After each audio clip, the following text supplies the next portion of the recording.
It was almost exactly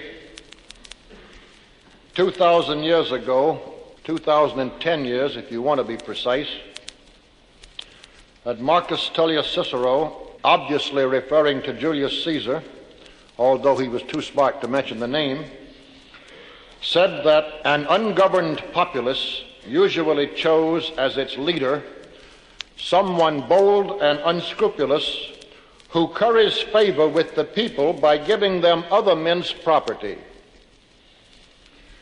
Now, on January 15, 1964, in a speech at the White House, President Lyndon B. Johnson said, quote, "We are going to try to take all of the money that we think is unnecessarily being spent and take it from the haves and give it to the have-nots that need it so much." End of quotation. Now, Lyndon Johnson is hardly a Julius Caesar, but maybe he ought to get some ghostwriters who have read a bit more history to stay out of such embarrassing parallels. Or guess who made this statement? Quote, "I want all to have a share of everything and all property to be in common. There will no longer be either rich or poor. No longer shall we see one man harvesting vast tracts of land while another has not ground enough to be buried in. I intend that there shall only be one and the same condition of life for all. I shall begin by making land, money, everything that is private property, common to all." End of quotation. If you guessed Eleanor Roosevelt, you are badly wrong. For these are the words which, in about 400 years before Christ, 2,300 years ago, more, the playwright Aristophanes put in the mouth of one of his female characters as a means of satirizing the communists, and we do mean communists, of his day. And at just about that same time, 400 BC, Isocrates remarked that the enemies of Athens certainly ought to pay the Athenian assembly for convening so frequently because of all the mistakes that the Athenian assembly was making. Now, we could readily fill 100 pages with similar repetitions by history of men's venal hypocrisies, but that's not our assignment tonight. We have merely introduced those samples to show why we go back such a distance into the past to creep up on the present. For this, ladies and gentlemen, will be a serious speech. Some of it may not even be too easy to follow and digest when so much compacted substance is thrown at you so fast. But there have never been more serious times. And in discussing with you the problems and dangers which we face and the proposed answers and remedies based primarily on man's past experience, I want to go far enough back to start from a solid base. So please bear with me while I sound like a history lesson for the first part of this discourse. Confucius said that all men are born good. Leibniz said that everything is for the best, in this the best of all possible worlds. Some theologians will dispute both statements as heresy. Some philosophers will proclaim that neither sentence means anything except as a study in definitions. And some plain everyday cynics will tell you that both pronouncements are gross exaggerations, to say the least. Now, we have no wish to get into any of those arguments. We merely want to point out that, however little some of us know about the ultimate beginnings and bases of the struggle, there has been a visible and unceasing battle between the forces of evil and the forces of good, both among all mankind and even in the nature of individual man, from as far back as we can see in history. Now, this eternal war between good and evil has been fought on many fronts, in many ways, and with many weapons. We wish to deal tonight with just one front. This is the area in which the forces of evil have fought under the banner of collectivism and the forces of good have defended themselves as well as they could under the banner of individual rights and responsibilities. Now, we occasionally catch glimpses of confused and confusing engagements on this front, even in the ancient civilizations of Egypt and of the Tigris-Euphrates Valley. But in those days and places, the tyranny of government over its subjects was quite frankly imposed and maintained by sheer military might. There was no pretense about government owing its power to the consent of the governed. With regard to early Asiatic rulers, anyway, Carlyle was writing doubtful etymology but quite sound sociology in the famous line which is usually paraphrased, "He is king who can." So in the age of the pharaohs, the battle lines between good and evil, or even between freedom and tyranny, were seldom drawn on the front between individuality and collectivism. By the time of Solon, however, in the first half of the 6th century BC, a new theory was being accepted, that government owed its power to the consent of those governed. This was the basic theme of democracy, and in many ways it represented a huge advance over the Asiatic principle of governmental power resting on sheer might. But unfortunately, the forces of evil early recognized that the consent of the governed could readily be reduced in practice to the whim of the mob, that it could be made to derive from the bigotry of the ignorant, the enviousness of the irresponsible, the greed of the shiftless, the self-righteousness of the unco good, and even from the manipulation by clever agents of the quite temporary passions of a volatile people. The consent of the governed soon became merely the mechanics by which demagogues put themselves in power. Since these demagogues, to obtain the support of the mobs and masses, usually made the natural pitch of promising to take from the haves and give to the have-nots, and since increasing agencies of government were always necessary to handle and effectuate these transfers, the meshing of demagoguery and collectivism was as inevitable as sunrise. And so the forces of evil, which appealed to the laziness, the selfishness, the rapacity, and to all of the criminal tendencies of man, early became the continuing matrix of these recurrent alliances between demagogues and the rabble.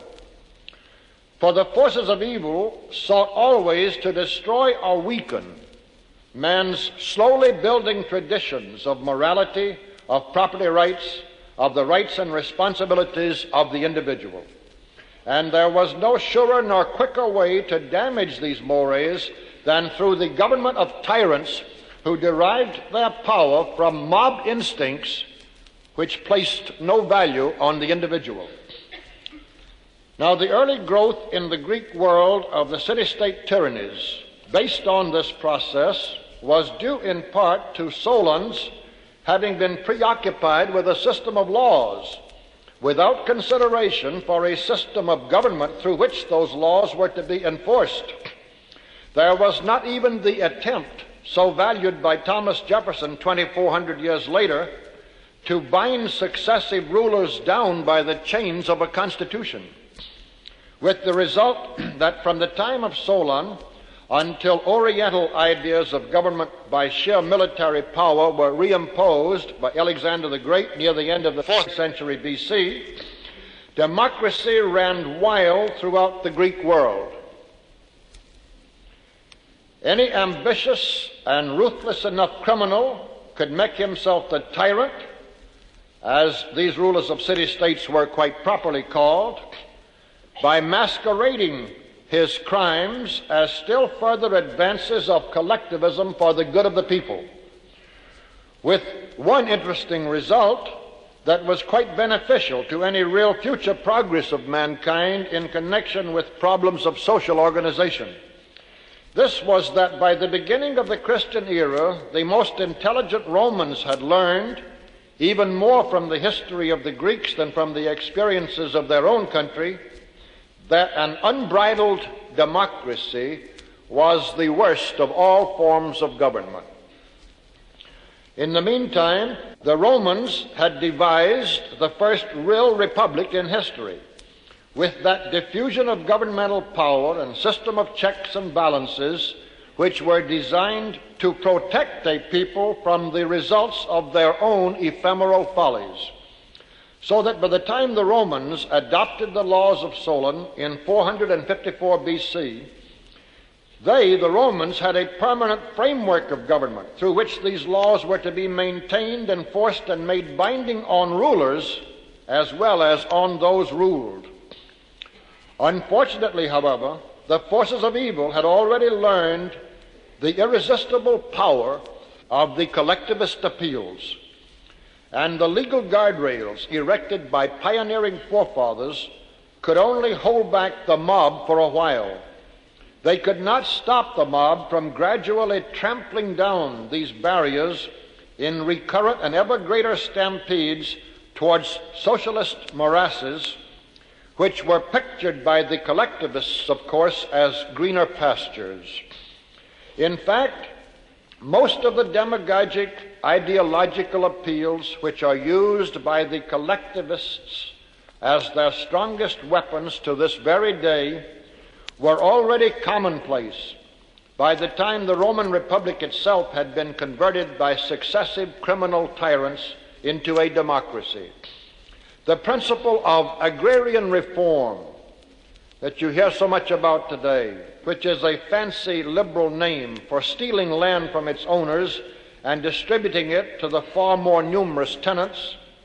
Agrarian reform was used by the Gracchi in the 2nd century BC as opportunistically as by Mao Zedong 2100 years later, and by dozens of equal scoundrels in between.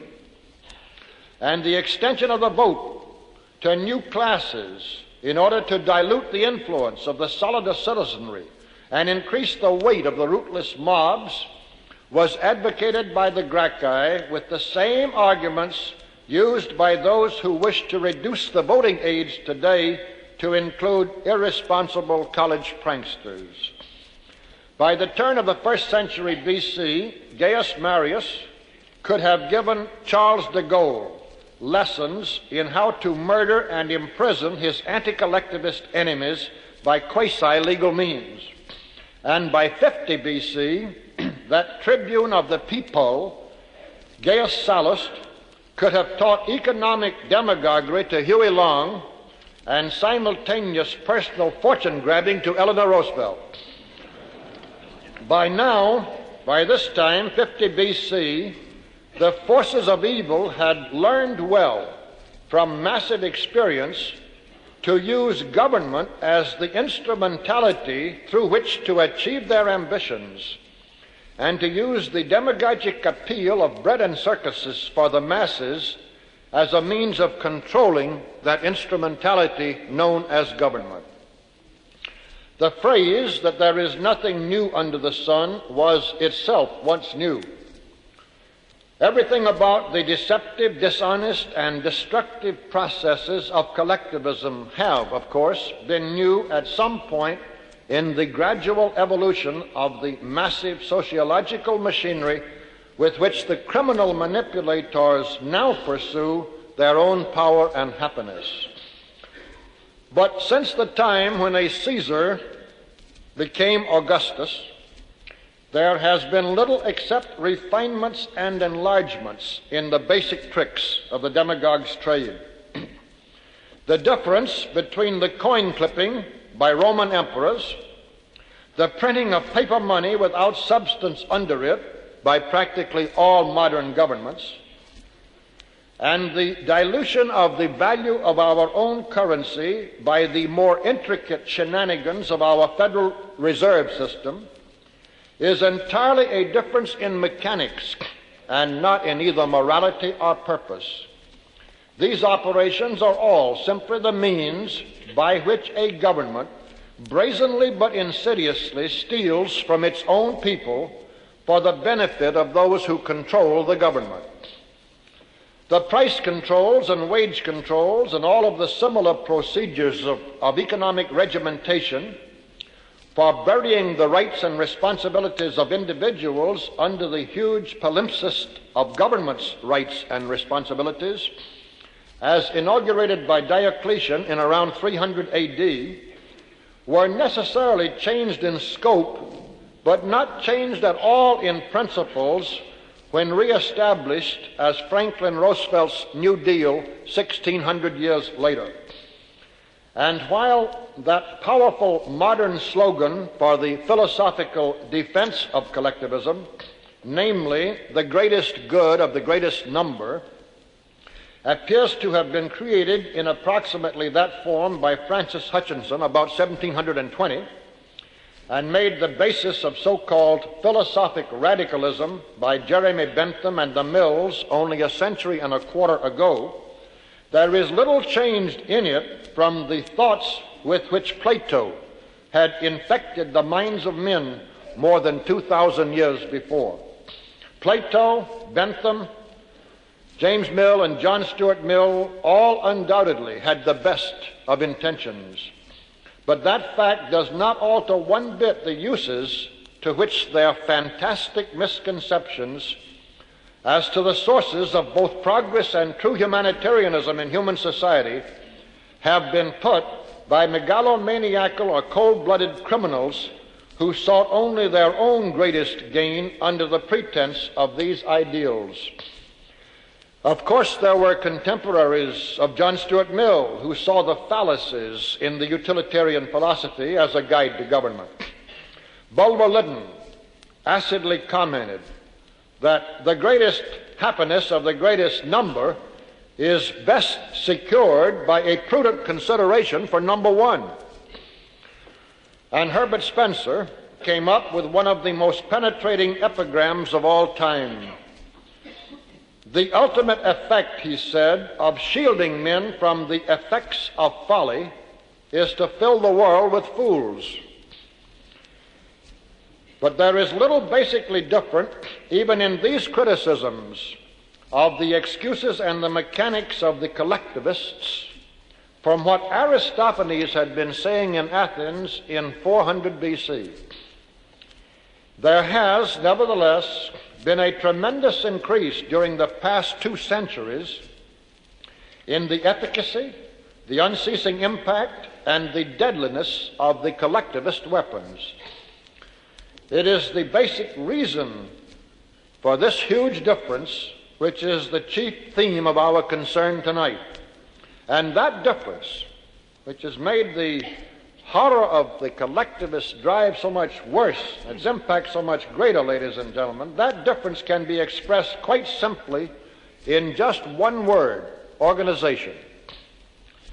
Under Pisistratus during the early part of the 6th century BC, or under Clisthenes at the end of that century, the use of the hypocrisies and agitations of class struggle by those men to establish and maintain themselves in power was a recurrent but disconnected and more or less haphazard manifestation of mere personal opportunism. The forces of evil were continuous, but the continuity of their collectivist activity was not maintained by any organizations transcending the lives of individual tyrants. Even up to the time of Pericles, the strongly collectivist measures of this ruler were carried out with full lip service being paid to the freedom of individuals and on the supposedly immediate consent, rather than any vested consent, by those being governed to the mushrooming of the functions of government. But by this time, in Sparta, a whole new psychological factor had been brought into the struggle.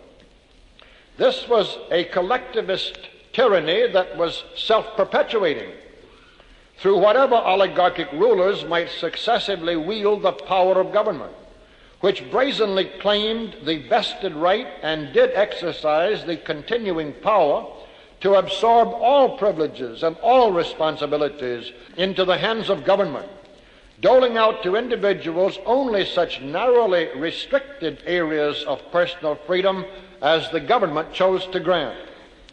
No longer did a collectivist tyranny die, at least temporarily, with a particular tyrant.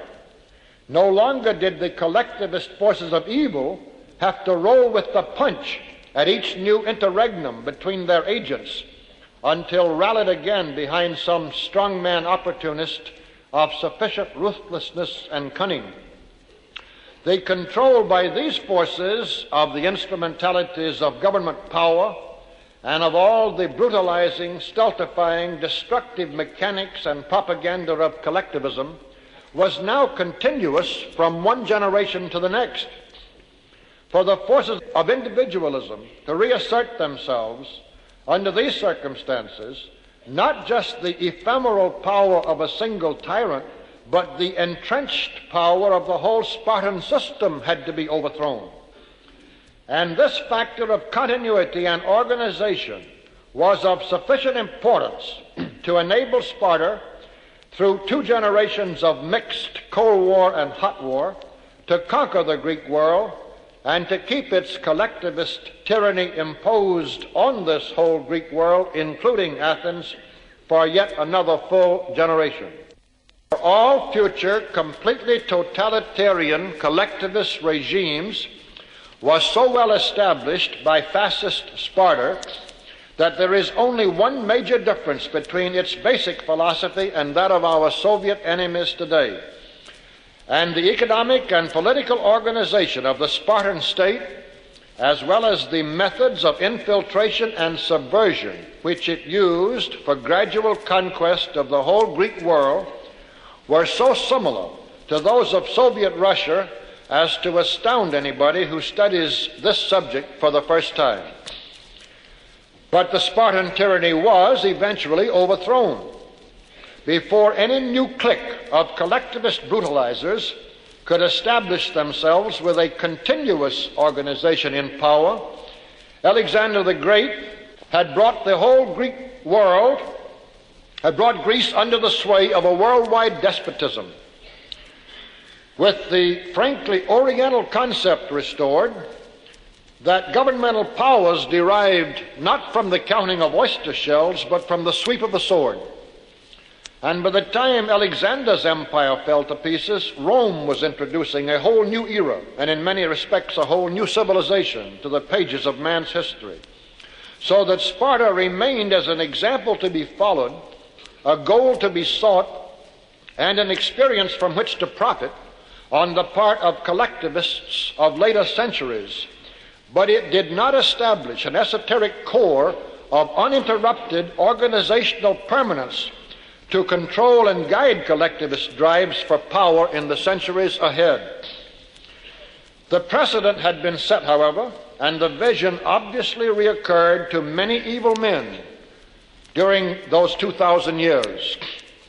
There were many small sects and heresies and societies and associations of which we catch fleeting glimpses now and then from the early centuries of the Christian era until they proliferated into numerous clumps of unsightly or even poisonous intellectual weeds after 1700.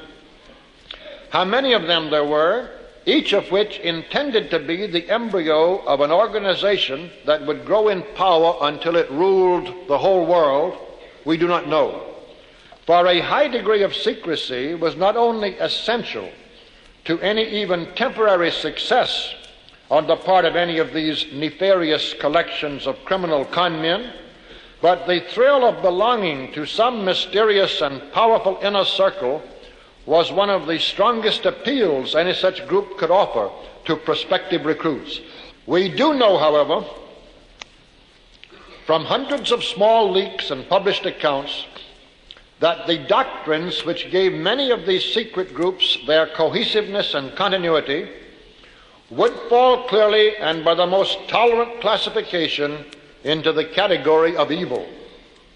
Also, that by the 18th century A.D., these various doctrines had pretty much coalesced into a uniformly satanic creed and program, which was to establish the power of the sect through the destruction of all governments, all religion, all morality, all economic systems and was to substitute the sheer physical force of the lash and the bayonet for all other means by which previous governments, good or bad, had contrived to rule mankind. And a most important of these groups, which is now generally meant when we use the term Illuminati, although many others had called themselves by that same name, was founded on May 1st, 1776 by Adam Weishaupt. Despite the extreme secrecy with which this group cloaked itself from the very beginning, one early raid by the Bavarian government, another raid about 3 years later, the partial confessions at one arraignment of 4 men fairly high up in the conspiracy, all of whom incidentally were professors, and a few more or less accidental discoveries or disclosures from other sources have made the original nature, purposes, and methods of the Illuminati quite well known. Since by 1800 they were able to pull the veil of secrecy over themselves almost completely and permanently, we do not know to what extent Weishaupt's group became the central core or even one of the main components of a continuing organization with increasing reach and control over all collectivist activities after 1776. But that there have been one or more such organizations which have now been absorbed into the top echelons of the communist conspiracy, or vice versa, is supported by too much evidence of too many kinds to permit much doubt. Both because of the strong probability that Weishaupt's Illuminati has been the dominant factor in this development, therefore, and because if there has been some even more secret and more successful group to fill the role, it is bound to have had an extreme degree of similarity to the Weishaupt clique, it is worthwhile for us to take a paragraph or so to examine some of the clearly established facts about this particular sect of Illuminati. For a mere recital of these facts will show, among other things, how inevitable is the conclusion that the present worldwide communist conspiracy has evolved out of some such earlier organization. And the more diligently and the longer you have studied the communist conspiracy, ladies and gentlemen, the more clearly you will recognize the parallels just from the small part I can present here about the Illuminati. Now, there was published in 1798 a book which is now extremely rare, but of which I do have a copy, in which 130 pages were devoted to exposure of the Illuminati. This exposure consisted primarily of testimony and letters which had been made available through raids or investigations ordered by the Elector of Bavaria. In the June 1962 issue of American Opinion, Dr. Rebelow Oliver gave the substance of the information which had come to light through a raid in 1786 on the home of a high-ranking member of the Illuminati named Zwack. From these several direct, primary, and contemporary sources, it is easy to assemble the following fully documented picture. 1. Selected neophytes were brought into the order of the Illuminati in the conviction that its general object was the happiness of the human race. After about 3 years of receiving intensive instruction and observation as a novitiate, such lesser members were called minervals. Those selected to be taken further were given a fuller explanation. The aim of the order, they then learned, was, quote, to make of the human race, without any distinction of nation, condition, or profession, one good and happy family, unquote. Does that sound familiar? 2. By this time also, the Minerval, if accepted to go on to becoming an Illuminatus minor, was being taught that all religion was merely superstition, which should be abandoned in favor of enlightenment.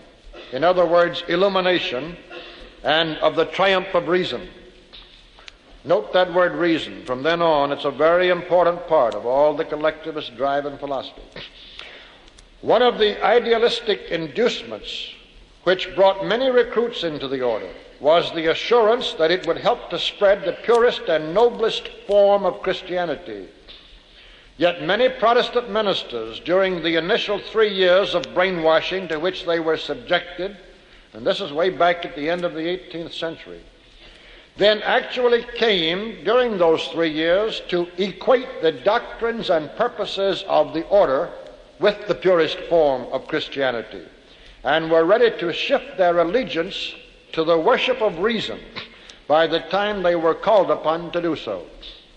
3, loyalty to the temporal powers of the time was solemnly promised by the order and was understood by new members to be a firm principle of the order when they took the oath as minivals.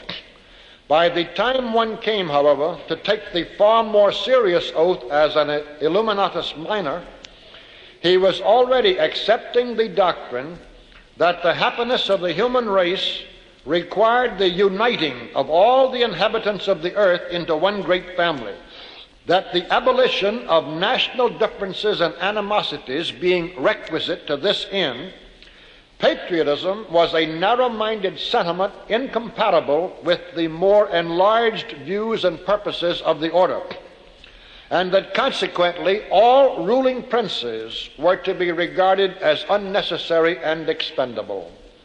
Loyalty to the order was represented as morally far superior to loyalty to governments or to the ruling powers.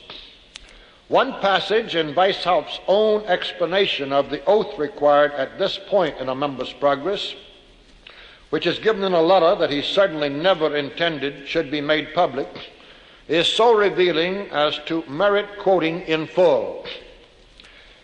These ruling powers are despots, he says, when they do not conduct themselves by the order's principles.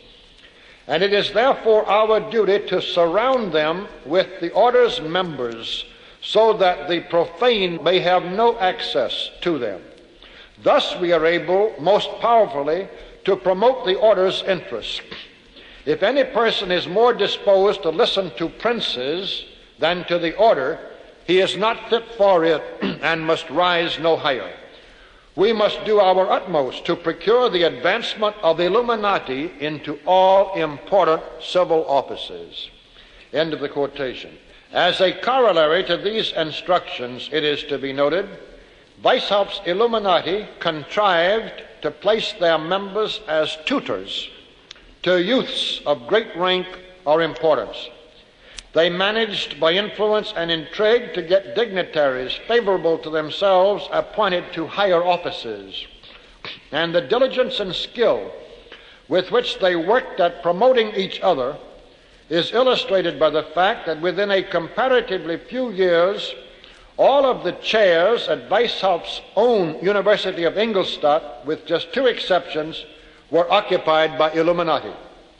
When you thus realize that the communists today may have had 150 years of cumulative experience at these tricks, you cease to marvel at what they accomplish with such comparatively small numbers.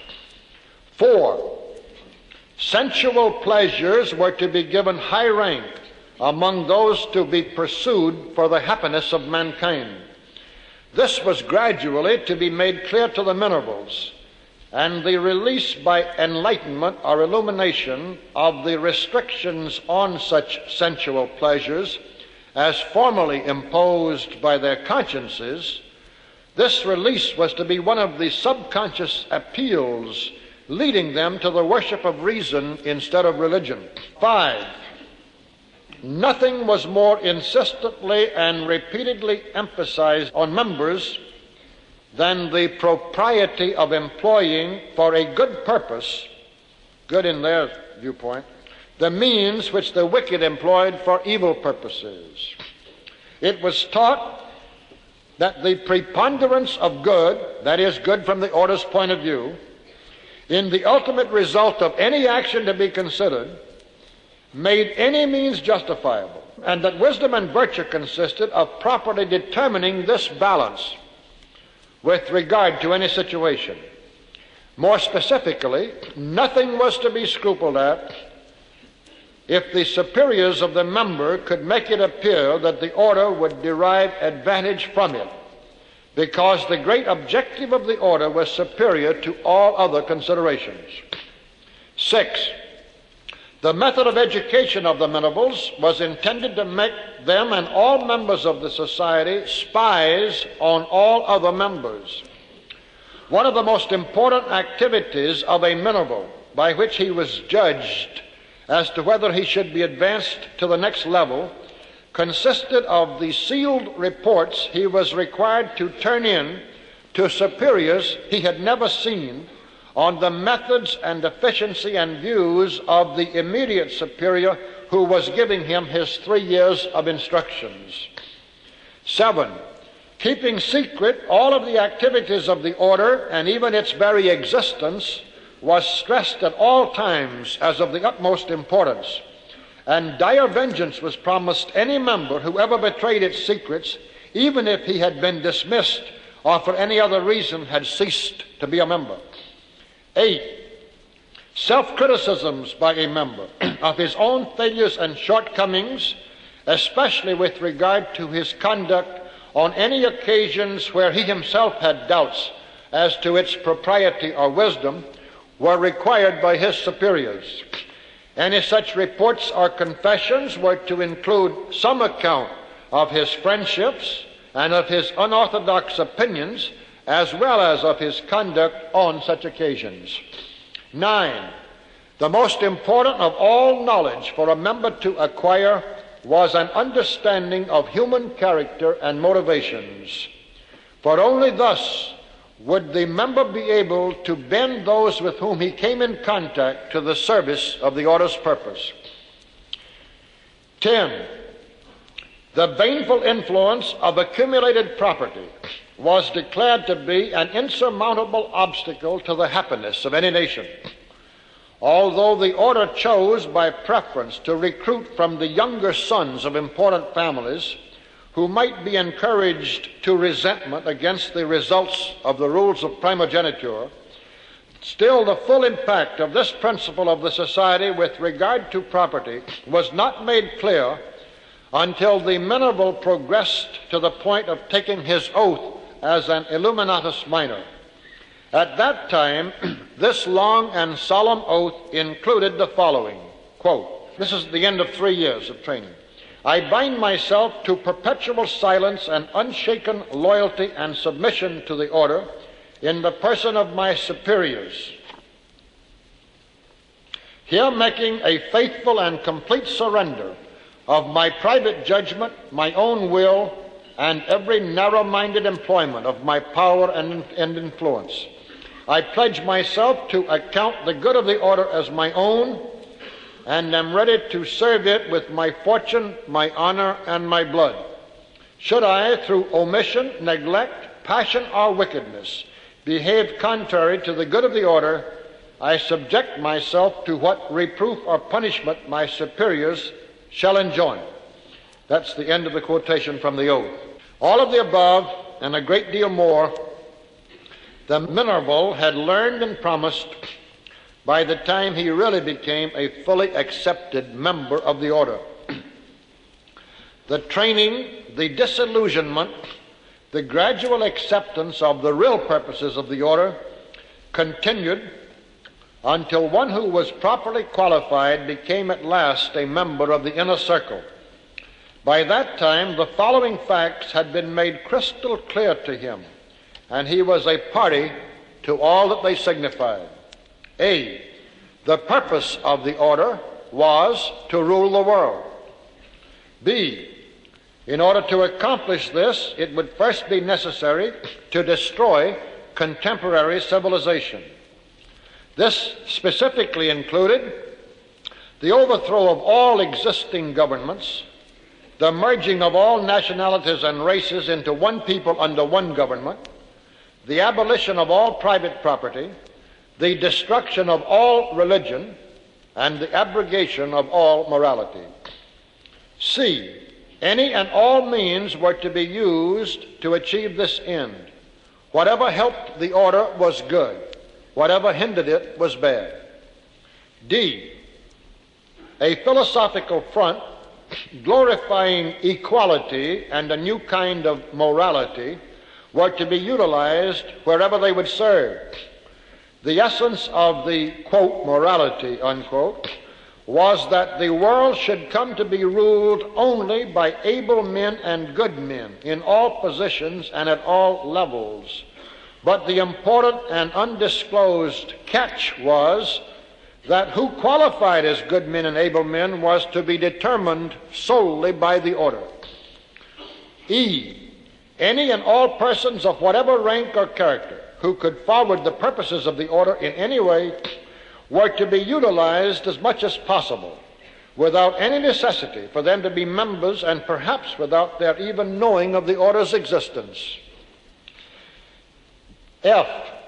This incredibly ambitious undertaking was to be conducted as a conspiracy, and secrecy at every point and at all times was of utmost importance. Now, one or two somewhat incidental comments seem to be worth the space before we move on. It was made a custom from the very beginning to use the names of ancient cities to represent the cities of Europe in all of their correspondence, and for those high enough up in the order to choose fictitious names by which they would always be identified in correspondence or otherwise to other members of the inner circle. Cato, Marius, Brutus, Pythagoras, Socrates, Hannibal were typical of the names selected. Weishaupt, head of the order, called himself Spartacus, for the man who led the most famous slave revolt in Roman history. May we be pardoned for a mild speculation as to whether this accounts in some degree, directly or indirectly, for the great current veneration for the slave leader Spartacus in the minds of so many liberals. Second, the important leaders of the Illuminati, ladies and gentlemen, really practiced what they preached with regard to morality. They were liars and scoundrels and embezzlers and debauchers all, in their personal lives as well as in line of duty. One of the great concerns of Spartacus, popping up here and there in the very correspondence which was uncovered, was how to have Cato's sister murdered in order to prevent the public learning that he, Weishaupt Spartacus, had seduced her, and that his attempts to have the secret buried by an abortion had failed. His justification for the desired murder was that the damage which these disclosures might do to his reputation would be harmful to the order.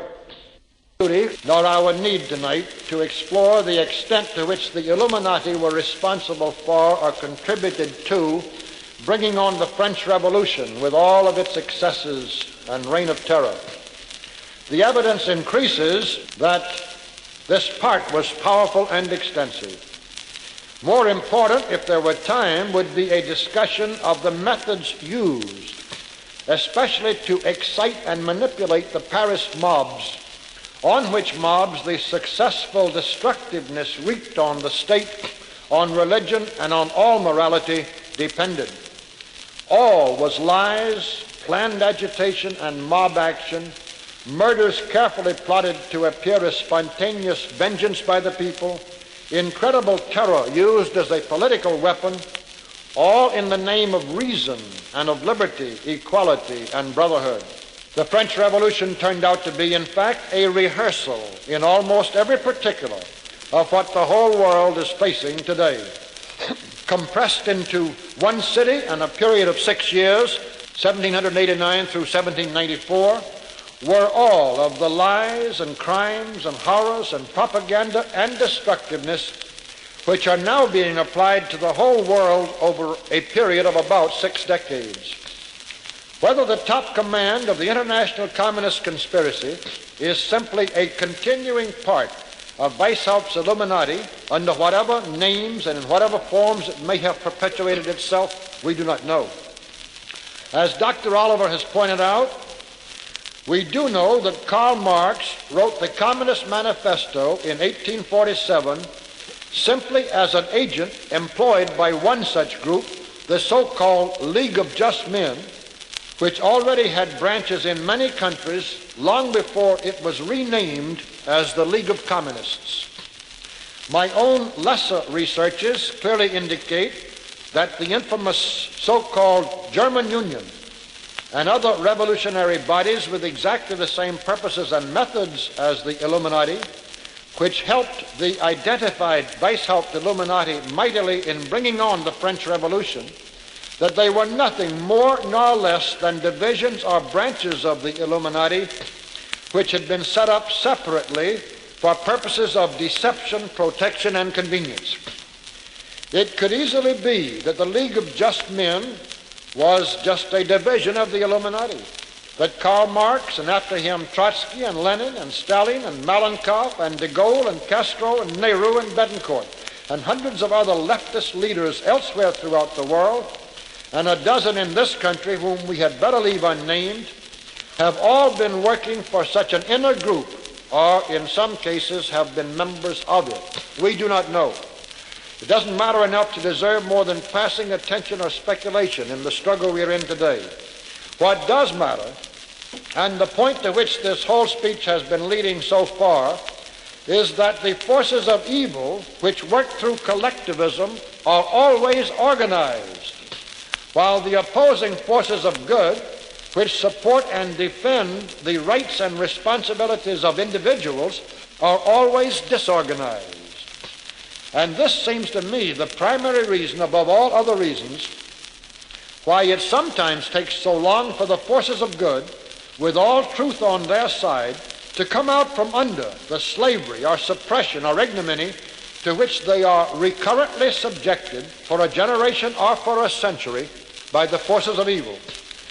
Throughout all of the history, which we reviewed so briefly at the beginning of this talk, the forces of evil have been organized for every fray.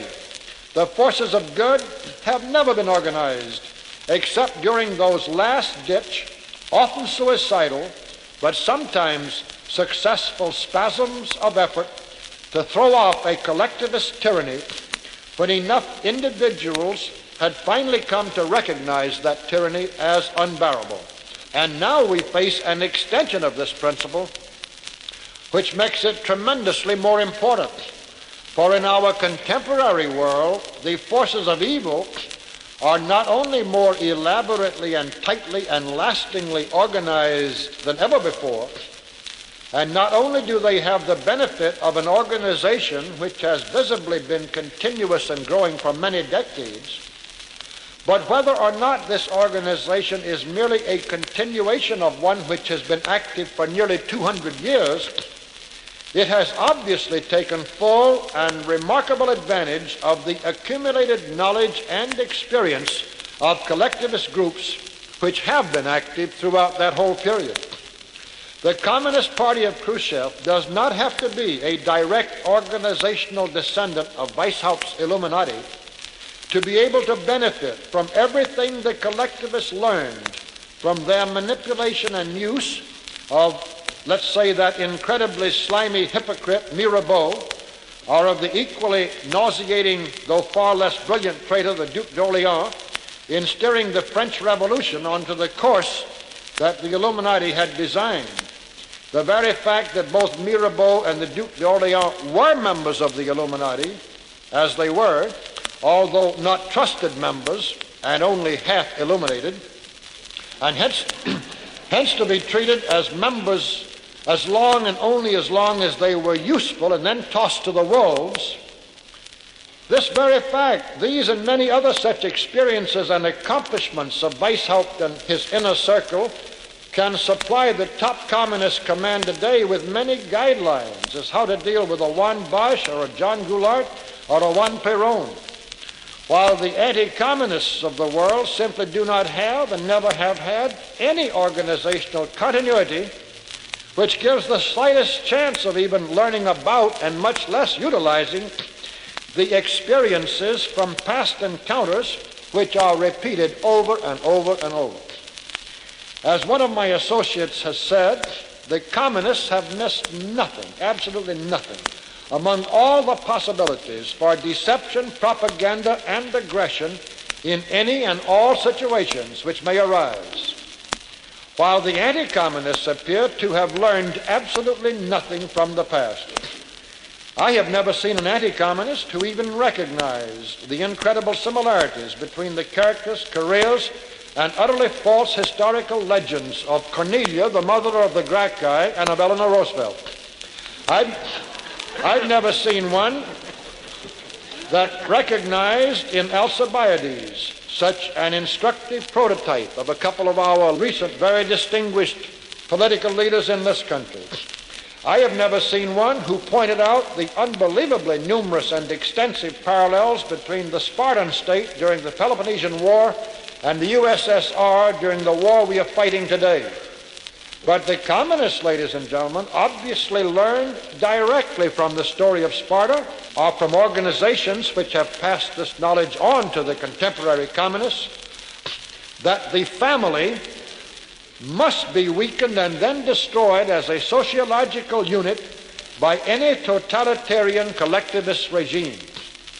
And it is the very fact that the individualists will learn nothing from history, have no organizational means or opportunity of learning anything from history, which so helps the collectivists to perpetrate repetitions of tragic history on us again and again. All of which discussion and background leads us, as you are certain to have been surmising, to the John Birch Society. For we feel that it is clearly our duty and may be our destiny to fill this void. And bringing out what we mean in this connection will give me an opportunity to repeat, clarify, or emphasize two or three other basic principles and purposes of the Society. In the last pages of the Blue Book, as simply a transcript of what was said at the founding meeting of the Society, it is pointed out that I think the John Birch Society is something new in history. I still think so. And this speech has been intended partly to explain and support the thought. Because this is the first time in history, so far as we know, that any sizable group of truly good men and women of all religious beliefs and of all races and colors has ever been brought together in any permanent voluntary organization to work as a group for those things which they believe in common. There are several basic reasons why this kind of association has never been achieved before. The first is that good men and women are necessarily those who believe in the responsibility of the individual and who are therefore individualistic in their thinking. They instinctively realize the truth of Kipling's lines that the ill ye do by two and two ye must pay for one by one, and that the individual can take credit for his own good deeds, but not for those of the crowd. As individualists, the truly good men and women are reluctant to merge themselves into any secular body where close ties with others who may have divergent views might call for defenses or compromises of their own beliefs. But we have overcome that obstacle by our insistence that we do not even want men and women whose characters and personal beliefs have rounded edges. We want their membership in the John Birch Society to strengthen and solidify their beliefs. The whole key to our working together is tolerance, not compromise. We must agree, of course, basically on morality, integrity, and purpose, and on the fundamental goals of the society, which are less government, more responsibility, and a better world. Otherwise, there would be no point in our coming together, and there is no reason for anybody not subscribing to those principles to join our great undertaking. But it is obvious today that there are enough people who agree with these basic principles and with our organizational plans for their support to make of the John Birch Society a permanent and growing body, one in which the forces of good can maintain a lasting union and a continuing concerted effort. We believe, therefore, as already stated, that for this reason and in this manner, the John Birch Society can become a new force in human history, one that has been very badly needed, especially for the past 200 years, and that as such a new force, it can become a very effective factor on the side of the forces of good in making this a better world. For at least not all of the advantages of organization and of continuity will now be left on the side of the forces of evil. Not all of the forces of evil, nor all evil men, use the tools or pressures of collectivism to serve their selfish purposes. The bank robber, the man who kills the husband of his mistress, the man who is such a liar that he develops the best memory in the county in order to keep up with his falsehoods.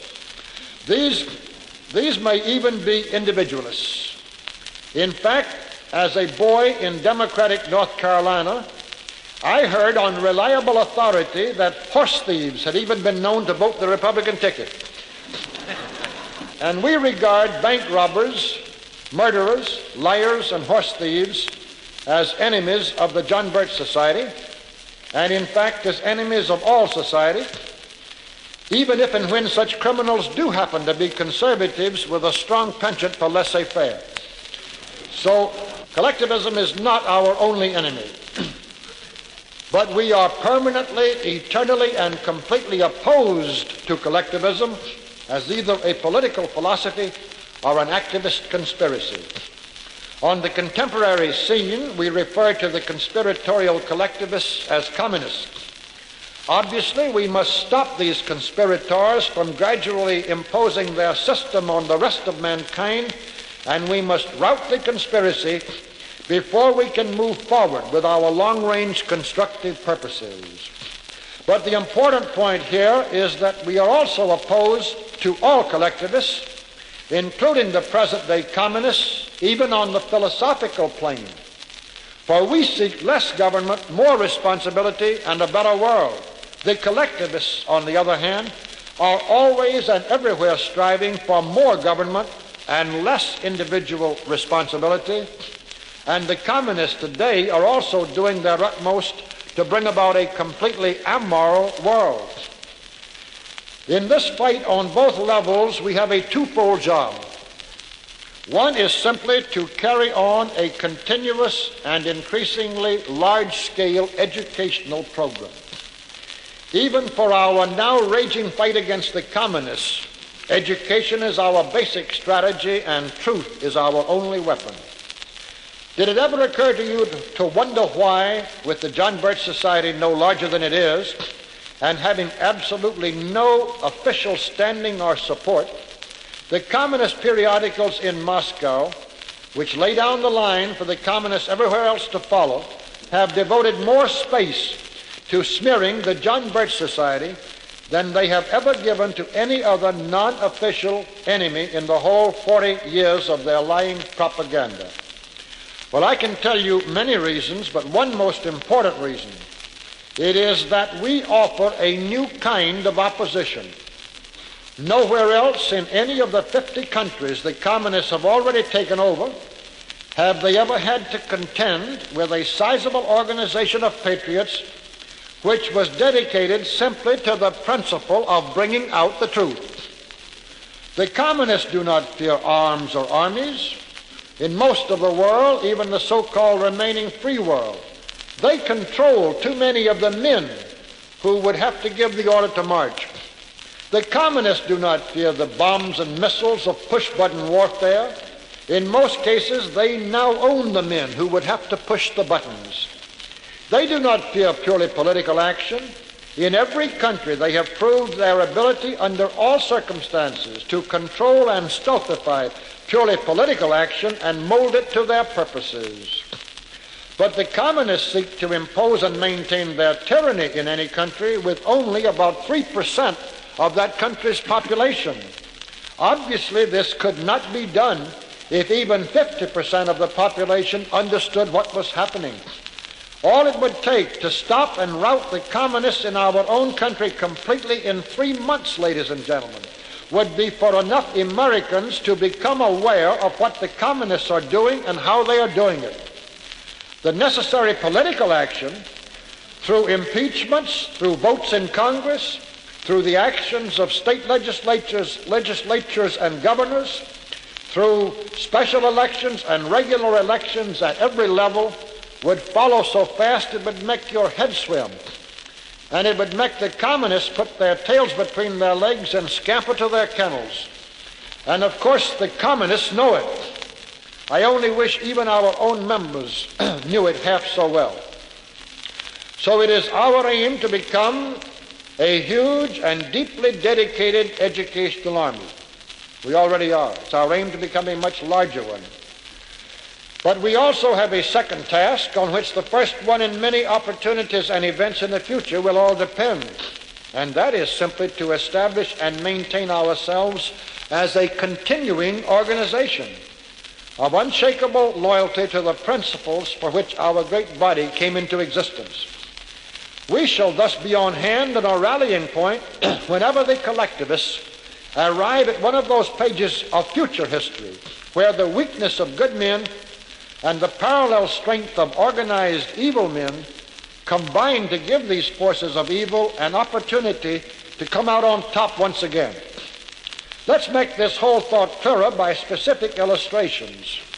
I most emphatically believe that if there had been in Athens during the 5th century BC a John Birch Society of just its present size, all Greece would have been spared the destructive horror of the Peloponnesian Wars. I am equally certain that had there been in Western Europe during all of the last half of the 18th century a John Birch Society of just its present dedicated strength, France would have been spared the 6-year brutalizing terror and cruelties of the French Revolution. But there simply was no permanent, organized, continuing force in either instance to expose or offset the lies and pretenses and agitation of the contemporary versions of our present-day communists. On the current scene today, the collectivist forces of evil are incredibly more extensive, more tightly organized, more experienced, more skillfully directed, and more solidly entrenched than they were in either Greece or Western Europe right up to the actual Holocaust of either time and place. So we are well aware that the John Birch Society has to become a great deal larger and stronger, and to do so fast if we are to help decisively in preventing an exactly similar Holocaust from engulfing our own country. But this does not alter the value of our concept.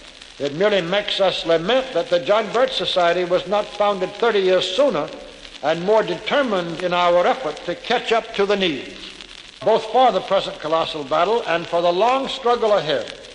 We must keep our basic approach and objectives of a constructive nature. This doesn't mean any lack of defensive, preventive, or curative action against the communist infection or against the whole disease of collectivism.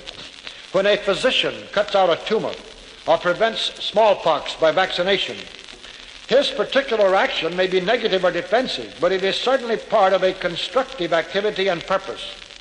Communism today, far from being any wave of the future, one of the two great lies of communism, far from being any wave of the future, is simply a huge, dirty boil on the body of mankind. Like any boil, it is very painful, and it is seeping poisons all through the body. It badly needs to be lanced and drained so that the whole body can be restored to normal health with as small a permanent scar and as few lasting effects as possible.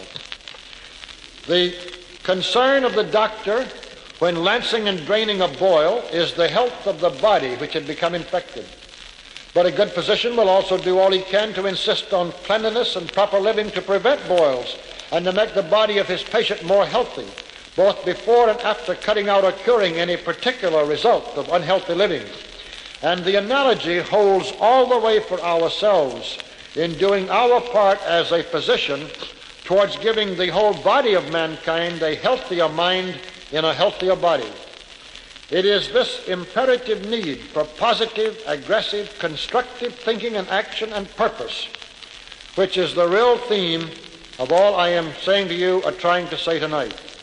In the Blue Book, 5 years ago, if you'll forgive me for quoting, it's on page 122 for our members here, I stated my conviction that we could never win even this immediate current battle with the communists, quote, unless the promise of what we can build supplies more motivation than the terror of what we must destroy.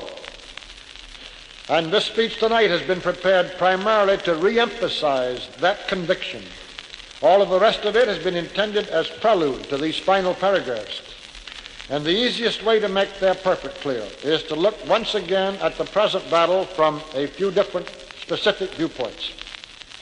First, the communists have been striving for the past 50 years to destroy utterly and permanently the three basic human loyalties. These are loyalty to God, loyalty to country, and loyalty to family. The communists simply must do so in order to become and remain victorious, for no permanent and completely totalitarian regime could possibly permit any loyalty other than to itself. While the communists' intended destruction of all religion is underway, they make as much use as they can of the organizational structure of religious bodies as a means of reaching large numbers of good men and women with subtle propaganda most favorably presented. They infiltrate the clergy of various denominations. Our job, however, is not just to expose and defend against this propaganda and infiltration, but to make the impact of real religion on our national life even stronger. Put in the broadest and most comprehensive language, we must counter all of the blasphemy, apostasy, and sacrilege being promoted around us by doing our part to let more of reverence in us dwell. And within that broad purpose, we need in our own lives to make our own personal religious beliefs into closer, firmer guides for our actions and our consciences. And may I say that in all of these respects, our members are doing wonderfully well indeed.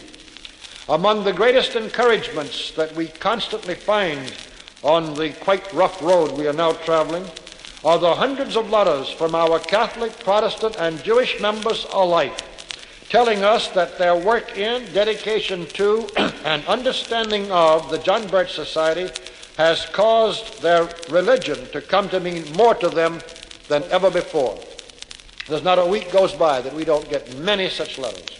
As to patriotism, everybody who could tell Khrushchev from Smokey the Bear knows how intrinsically imperative a feature of communism is its completely international structure and character.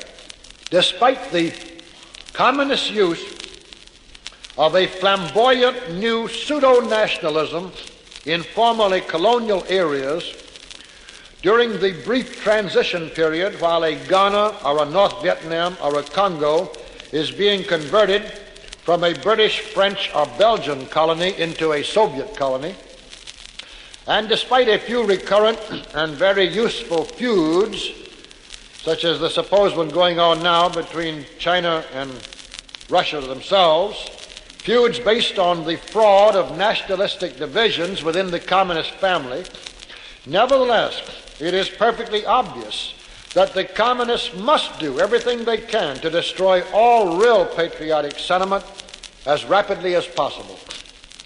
Now, we need to counter this drive not just by defending our independence from subtle attempts to convert the very phrase into interdependence. And remember, the last two presidents of the United States both used the 4th of July, the day in honor of our independence, to make a speech glorifying the interdependence of the United States. But we need not only to counter that, and to do all we can to counter all efforts to merge our nation into a one-world tyranny.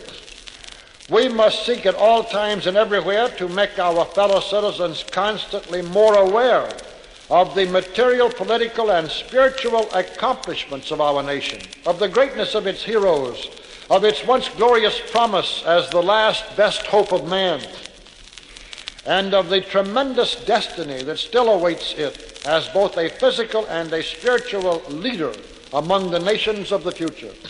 We must be willing not only to die for our country if that ultimate need arises, and in accordance with a noble tradition of mankind which the communists have not yet been able to uproot, but we need to live for our country to the extent that the example and the produce of our daily lives can contribute to its greatness as a home for ourselves, our children, and their descendants. All of which makes this a fitting place for just a word about politics. Clearly, as good citizens in a great country, where it is still theoretically and legally possible to make those who govern us responsible to the will of the governed, we must ourselves live up to the responsibility which that privilege imposes. Our policy, therefore, must not be to eschew political campaigns and political action at all, but simply to make them more fruitful and more worthwhile. We should use the wonderful opportunities offered by a political campaign as a means of enlightening ourselves and our fellow citizens on the issues and the leadership that are determining our future. And we should do all we can to see that candidates make full use of that same opportunity. The society itself, for obvious reasons, can and does take no official part or position in any partisan political campaign. But our members should and do not only take part, they should, by both their example and labors, raise the whole level of political campaigns to their proper place in the kind of republic our founding fathers tried to have us inherit and maintain. As to the third loyalty, as to family loyalties, the communists are hacking away at this obstacle to their tyranny by every conceivable means, from the eroding propaganda of television, stage, and screen to the examples being set by top-flight national leaders who count on communist support. The direction of their effort is shown by what they have been able to accomplish in Russia. There, the child does not look to his parents, nor feel any gratitude to his parents for the food he eats, the clothes he wears, the room in which he lives, the education he receives, or the pleasures and entertainments he is allowed. The child looks solely to the state as the provider of all of these blessings. The transference of loyalty there is begun early, and it is made as complete as practical and political considerations will yet permit. And parallel to this movement, of course, has been a destruction of the sanctity of marriage and of as many as possible of the countless ties that bind the family together as a sociological unit. Now, it is in the family circle that the feminine half of mankind's basic partnership justly earns credit for so large a part in human progress. The day-after-day influence of the mother in the family, through the exercise of love and patience and discipline and understanding, and through the inculcation into the children of ambition and generosity and a moral code and a sense of responsibility, it is this composite influence of all the mothers of any generation which has tremendous bearing on the position and the direction of the next generation. Goethe says, ewig weibliche zieht uns hinan, the eternal womanly draws us on. And it is certainly through the family that the eternal feminine makes its greatest contribution to the upward reach of all mankind. Now here again, it is not only our duty to resist the whole collectivist drive to destroy the family and to establish government in loco parentis. We must not only defend the family ideal against all of the pressures and propaganda which would destroy it, but we must strengthen that ideal and increase still further the ties and loyalties that make family units the very bricks out of which a stable and happy society is built. And now, solely for the sake of making our meaning clearer, let's turn for illustrations to more specific points. Let me say, ladies and gentlemen, I am almost through. For the sake of making our meaning clearer, let's turn for illustrations to more specific points of dispute. Let us remember that many of these objectives I shall mention, little or large, are not possible today, and most of them will not be easy at any time. These are ends to be sought and opportunities to be seized through an unceasing remembrance of our larger goals, of which these are comparatively small components. They are not assignments for which you punch a time clock every morning. It is not enough for us, to take the first one, it's not enough for us to try to prevent the further expansion of government. We must constantly try to reduce the size of the government that we have. For the whole key to the problem of government, ladies and gentlemen, is not its character, nor is it in its form, but in its quantity. There is simply no way in which you can make big government, extensive government, behave. The only way to accomplish the desired result is also the simplest way. Keep government or reduce government to the absolute minimum. So this is one reason, of course, why we should give a round of applause to the promoters of the Liberty Amendment. And I bring this out, as I say, for the sake of an illustration that's specific. For there you have a determined, single-purpose drive to reduce the size of government by removing some of the funds that support a profligate bureaucracy. For another illustration, it's not enough for us to resist and condemn the deliberate inflation of our currency by government. We must fight for a return to a gold-backed, completely redeemable, unmanaged currency. And the most important word in that sentence, ladies and gentlemen, far more important than gold or redeemable, is the word unmanaged. Some years ago, we published an article by Hans Sennholz, a very brilliant disciple of von Mises, on the Federal Reserve System. Sennholz was aware, as are many in this audience today, but as most of the American people never have been, that the kind of control over money exercised through the Federal Reserve System was one of the cardinal planks in the whole Marxian program. Like the graduated income tax and other lesser parts of the same program, it was imposed on the American people by highly placed Marxian influences in the Woodrow Wilson administration.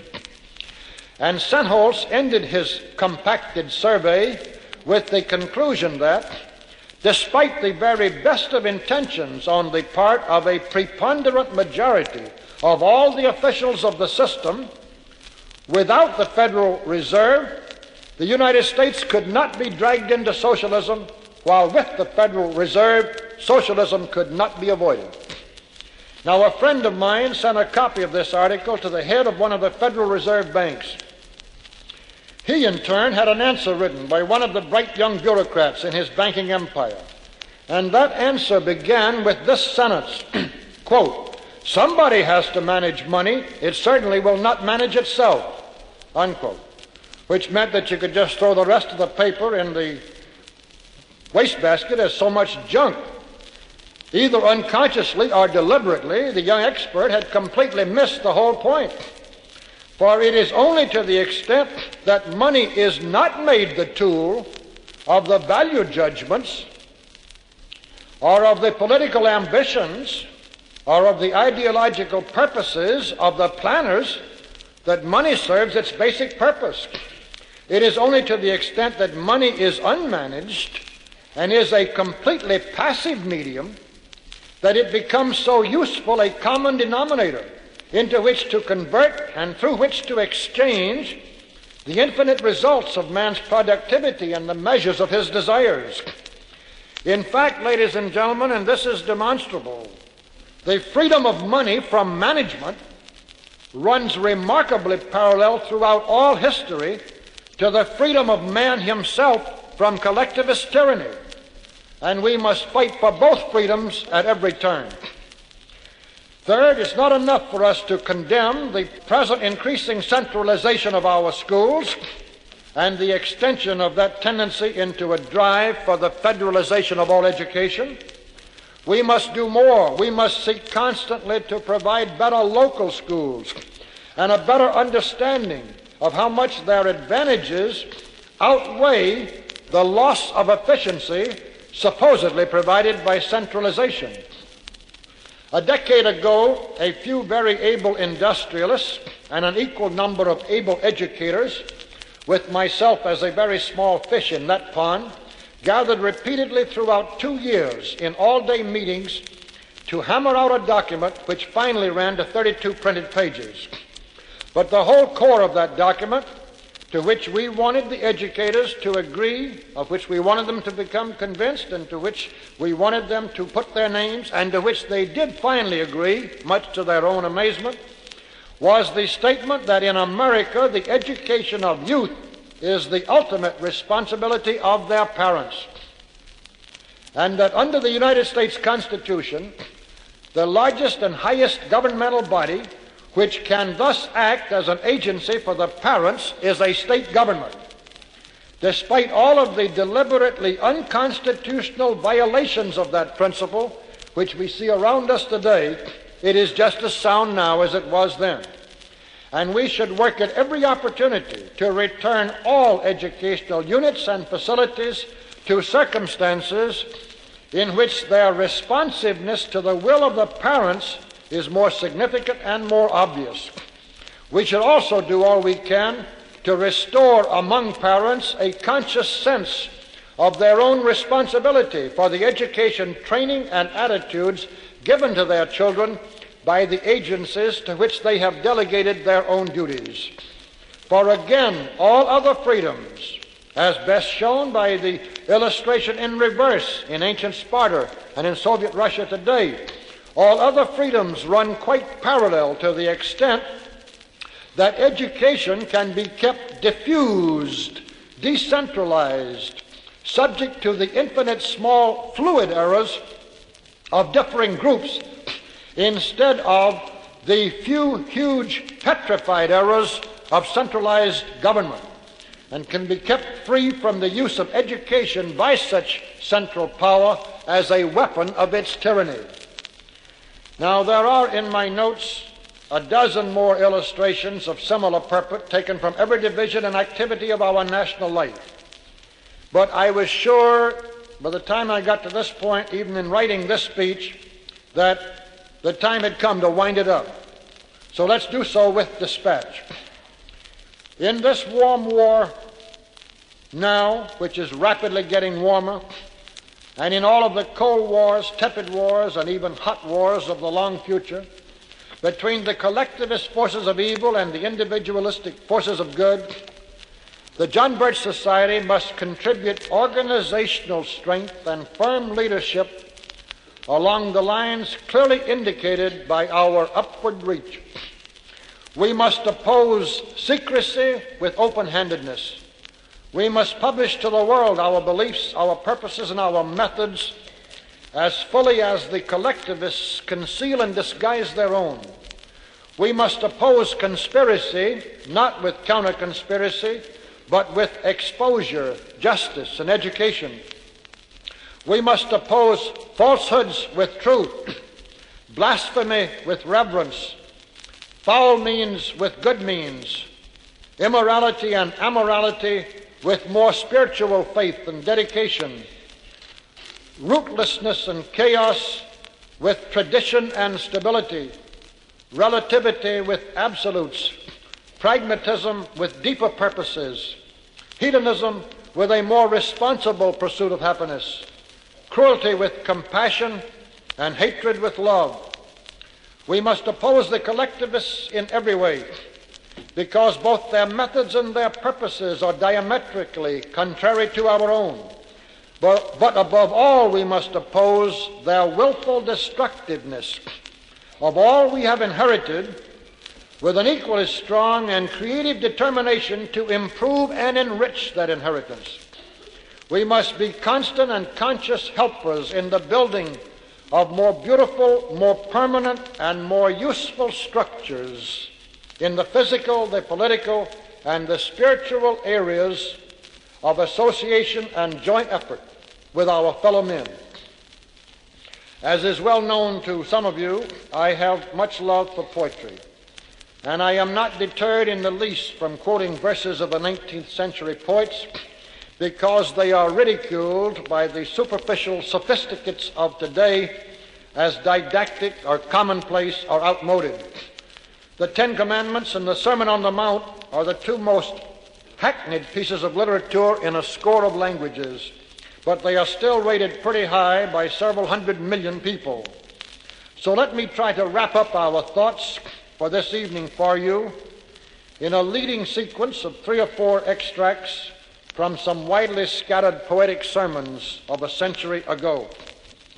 The first is from Tennyson, with a passing tribute to an earlier poet. I hold it truth with him who sings to one clear harp in divers tones, that men may rise on stepping stones of their dead selves to higher things. And again from Tennyson, men, my brothers, men the workers, ever reaping something new, that which they have done, but earnest of the things that they shall do. Next from Cowper, who laments, so slow the growth of what is excellent, so hard to attain perfection in this nether world, which is answered, despite our knowledge that our progress in all ways and at all times is incomplete, stumbling, frequently thrown back, and must again be made over torn roads traveled before, which is still answered by the conviction of Whittier. Step by step since time began, I see the steady gain of man. Then let's go to a dream many of us have of a golden age to be achieved through more individual responsibilities on higher tablelands of freedom than we have ever reached before. John Ruskin painted it for us. Awake, awake, the stars are pale, the east is russet gray. They fade, behold the phantoms fade that keep the gates of day. Throw wide the burning valves and let the golden streets be free. The morning watch is past, the watch of evening shall not be. Put off your mail, ye kings, and beat your brands to dust. A surer grasp your hands must know, your hearts a better trust. Nay, bend aback the lance's point and break the helmet bar. A noise is on the morning winds, but not the noise of war. For aye the time of wrath is past, and near the time of rest. And honor binds the brow of man, and faithfulness his breast. Behold, the time of wrath is past, and righteousness shall be. And the wolf is dead in Arcady, and the dragon in the sea. And at last, to the exhortation of Dr. Holmes, which served as our text tonight, and the title of this speech, which I'm not sure was even quoted, More Stately Mansions, and which last stanza here we like to think of as applicable to our individual selves, to the John Birch Society, and indeed to all mankind. Build thee more stately mansions, O my soul, as the swift seasons roll. Leave thy low vaulted past. Let each new temple, nobler than the last, shut thee from heaven with a dome more vast, till thou at length art free, leaving thine outgrown shell by life's unresting sea. I have a lot of specifics that follow on this look into the long-range background, the continuing organization of conspiratorial forces of evil that we now face and have faced going on over generations, leads to an understanding of all kinds of things happening, a clearer understanding than you can get without it. And I have notes that I could go ahead for a half a day trying to understand myself and thereby make clearer to anybody who will listen to me a lot of the things going around that do seem rather hard to just fit into what's on the surface about the communist drive. But let me take a few minutes here to bring out one point that I think will explain some things. Even though it is a specific, I think it'll explain some generalities. We published it back in the Bulletin of November 1962 in answer to a lot of requests. I had brought this out in a couple of speeches or meetings just off the cuff without any organization. And I got a lot of calls for it, so we put it in the Bulletin, and I'll follow it in the Bulletin. It'll be easier. When an American newly awakening to the conspiracy is told that the president of some great university is a communist, or that the head of a big bank, or a member of the cabinet in Washington, or the chairman of the board of some huge industrial firm is a communist, His reaction is one of extreme skepticism. Why on earth, our ordinary American asks, would the president of this university want to be a communist? He's already rich, famous, and highly honored. What does he have to gain? But the questioner has simply put the cart before the horse. The answer is that this man got to be president of this university, and thus to have all of this fame and wealth and honor because he is a communist. Which leads us to the question we really want to consider: how? How on earth did this man's being a communist cause him or enable him to rise to that particular position? So let's show the skeptics how it is done. The Board of Trustees of Ivy College consists of 30 business and professional leaders. There is only one communist on the whole board. Notice that's about 3%. There's only one communist on the whole board, and of course he carries himself entirely above suspicion. Of the 100 other most influential alumni of Ivy College, 2 are also secret communists. 2 out of the 100. To the ordinary American who has not studied communist methods, it seems inconceivable that just those 3 men out of a total of 130 could confidently select the new president of Ivy whenever a chance occurs. But they can and do, putting a fellow communist in that highly influential position simply by determining in advance exactly what they want, or having it determined for them by their superiors in the hierarchy, and by knowing precisely how to go about it. There is a regular meeting of the Ivy Board of Trustees. The current president, Dr. Press, has just made a report, and there is an informal recess or coffee break before the Board of Trustees goes on with its agenda. Mr. C.T., as we'll call him, the one communist trustee, Mr. C.T. turns carefully to Mr. R.T., a regular trustee, and says with just the right mixture of enthusiasm and concern, quote, "That was a splendid report. Press has done wonders for the college, and he's still doing a grand job. But do you know something? He's not as young as he was. It began to dawn on me 2 or 3 meetings back that whether we like to face it or not, our president is beginning to show his age." "Yes," says R.T., "I'm sorry to say, I'm afraid you're right. And you know what that means," continues Mr. C.T., "as far as you and I are concerned. This board is going to have the responsibility, probably within another couple of years, of finding somebody good enough to replace him." That also dawned on me with something of a shock. So much so that unwillingly and almost unconsciously, I began to keep my eyes and ears open. And I've been hearing a lot of favorable talk about a fairly young man, a Dr. Rising, who is Dean of Liberal Arts over at Laurel University. Of course, I don't begin to know enough about him myself yet to have the slightest idea whether I would want to recommend him for even serious consideration by this board when the time comes. But I think he's worth looking into, and months do go by fast. So I just thought you might also want to keep him in mind for whatever you hear about him, unless and until we come up with some prospect who sounds even better. At that point, the gavel sounds for a resumption of business, and Mr. C.T. does not even mention the matter further. But late that afternoon, as the meeting is breaking up, he manages to find himself walking towards the parking lot with Mr. S.T., solid trustee, one of the most highly respected members of the board. "That was a grand meeting," Mr. C.T. remarks casually but happily. "Press is one of the greatest presidents Ivy has ever had. He is continuously showing remarkable ability and dedication. And, in view of his rising age, he is still showing remarkable vigor. But," then follows in different words, but in effect exactly the same thoughts previously passed on to Mr. R.T., ending with the same subdued and subtle pitch for Dean Rising at Laurel University. At the next board meeting a month later, Mr. C.T. just happens to sit next to some other trustee during the day, and to find himself leaving the hall late that afternoon with still another. In both cases, he finds an opening to pass on to a fellow trustee his own personal worry about the responsibility which is approaching for them all.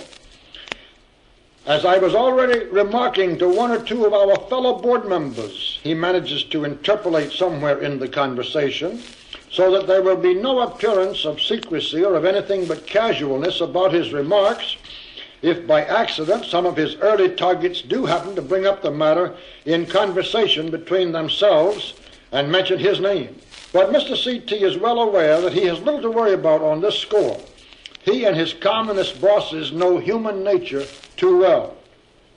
For even by the time of this very next board meeting, both Mr. R.T. and Mr. S.T., that's regular trustee and solid trustee, are far more likely to be showing their own sense of responsibility and their own alertness by themselves casually passing on to their neighbors at the table some of exactly the same thoughts first given them by Mr. C.T., even ending with the guarded pitch that they've been hearing quite a bit about a brilliant young educator named Rising over at Laurel University. And the act seems a little more impressive for each one if he does not bother to mention that all he has really heard so far about Dr. Rising was from another member of this same board. Also, since Dr. Rising's few fellow communists at Laurel are themselves diligently building up his reputation in general, without ever knowing anything about this prospective opening at Ivy, but simply because they know of or have sensed the communist push behind Dr. Rising, anything any member of the Ivy board does learn about Dr. Rising from sources outside of his own board is likely to be carefully and convincingly colored in Dr. Rising's favor. This process goes on with a mushrooming effect month after month, until within a few months half of the Ivy board is speaking, still somewhat casually but quite knowingly, of Dr. Rising in most complimentary terms, and without anybody being conscious of just how this whole favorable interest in him ever got started. In the meantime, at shortly after the first of these board meetings, which concerns us, Mr. C.A., communist alumnus, one of the two prominent alumni of Ivy, not on the Board of Trustees, who are secret communists, Mr. C.A. just happens to run across a friend and prominent fellow alumnus of his, Mr. Samuel Oldtimer, who is on the board. The greeting is happy and the reminiscences are profuse, especially since Mr. C.A. has just happened to be back at the college a week before. Yes, says Mr. C.A. at the proper point, it was great to be on the old campus again. I even saw and had a nice chat with Prexy. Great guy, a wonderful guy. He's done marvels for Ivy. But you know something, Sam? The old boy's getting old. I hate to say it, but he really is. I just realized it on this visit for the first time. And you know what that means. You fellows on the Board of Trustees are going to be faced with a heavy responsibility, perhaps sooner than most of you realize. You've got to start looking around for somebody good enough to step into Prex's shoes, and it's not going to be easy. Which makes me think of something. I don't know this fellow myself. In fact, I don't even know anything about him except by hearsay. But I have to be over in Laurel City on business every now and then.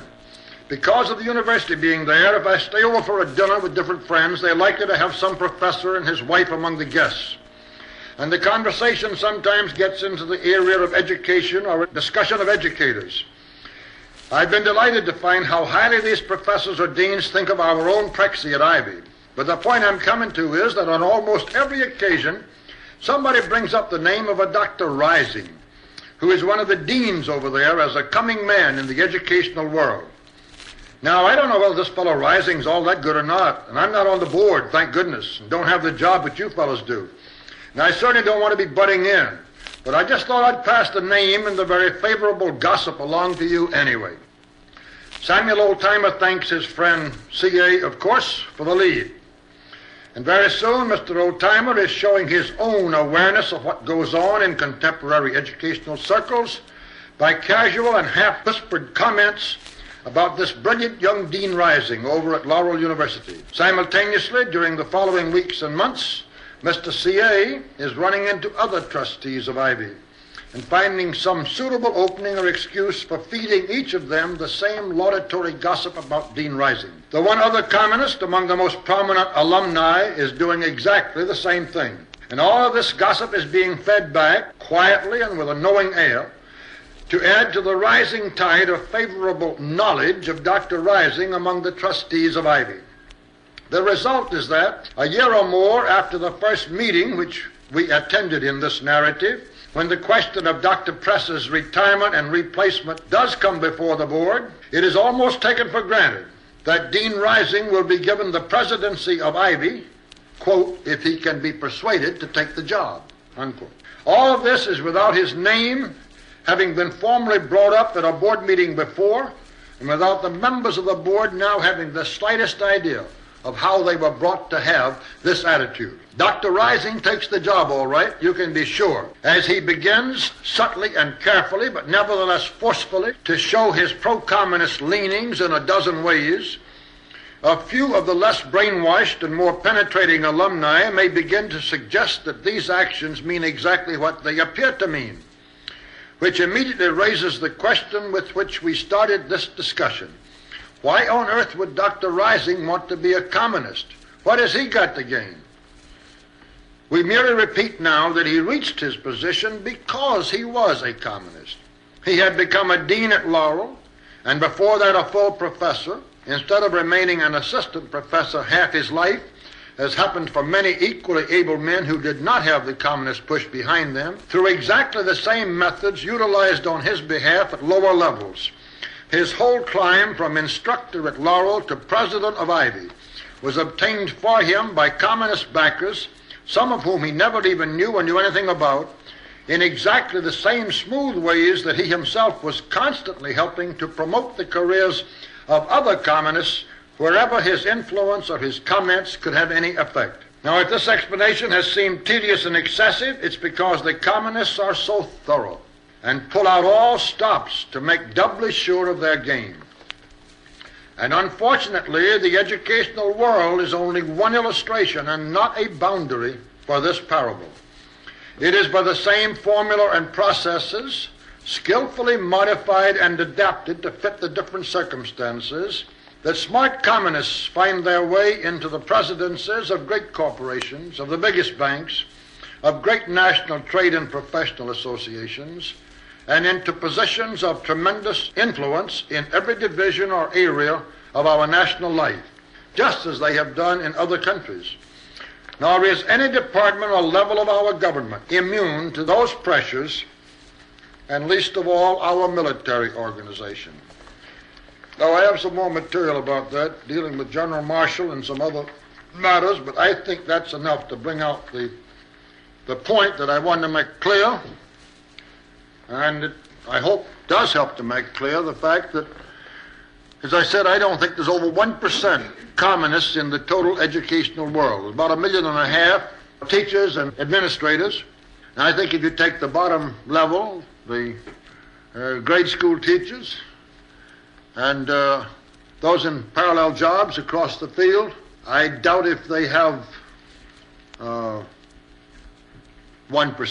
that are communists. But you move up, I'll cut it short, cut through, you move up to the high school principals and the instructors in private schools and some other parallel ranks, and you may have 2 or 3%. You move up to the superintendents and to some of the better-known teachers in the private schools and some of the instructors in colleges, and you may have 4 or 5%. You move up to the full-chair professors in colleges and some of the minor deans and some of the heads of some of the smaller private schools and so forth, and you may have 6 or 7%. You get to the deans and the presidents of the smaller colleges, and especially the deans of the law schools, where no doubt the infiltration in percentage is very high, proportionately, and you may have 10%. You come to the presidents of all of the some 22 or 300, whatever it may be, accredited colleges in the United States today, something between 2,000 and 2,500. You come to the presidents of all of those accredited colleges, and I'd be willing to bet my life today that 15% of them are communists. And when you come to the presidents of the 100 largest, most prominent, most important colleges and universities in the United States today, I'd bet my life without a moment's hesitation that at least 25% of them are outright communists. And it's because their whole game that's brought them this far towards ruling the world, their whole game that's caused them to do all that we've seen, has been directed at just this purpose. Not just in the educational world. I picked it out for an illustration. It's true everywhere you turn. I know, through my good fortune to be mixed up with a lot of businessmen who were far more important in the business field than I ever was. I got to know a lot of them. I know corporations in America, big ones, where the president of those corporations 10 years ago was undoubtedly, well, you might have been a little bit liberal, undoubtedly a patriotic man. There wasn't any possible question, but he's a good American. Whereas these men retired or were going to retire, this same tactic I'm telling you about has been used 2 or 3 years ahead. Nobody knew it was being done.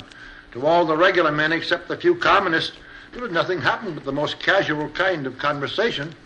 But these same corporations today, where I'd bet anything in the world the presidents, the heads of them are communists. I could name, I won't, of course, but I could name 3 or 4. They are very large American corporations. It's happening in every single area of activity. Now, has anybody got any urgent questions? Contaminated activities on a Midwest university campus. Mr. Welch replied as follows. Plenty of very, very rough things, rougher than that going on, and a lot of them over the country where they aren't doing anything about it either. What's worse, in many cases, you have an administration or a president who is pretending to be disturbed and upset and doing something about it when actually he's playing the part Romulo Betancourt did in Venezuela with regard to all of the so-called Castro communists disturbing him. In behind the scenes, for goodness sakes, he's helping it while he's sitting up there tut-tutting saying how bad it is. Some of you might read between the lines to exact case I'm thinking about in fairly recent times.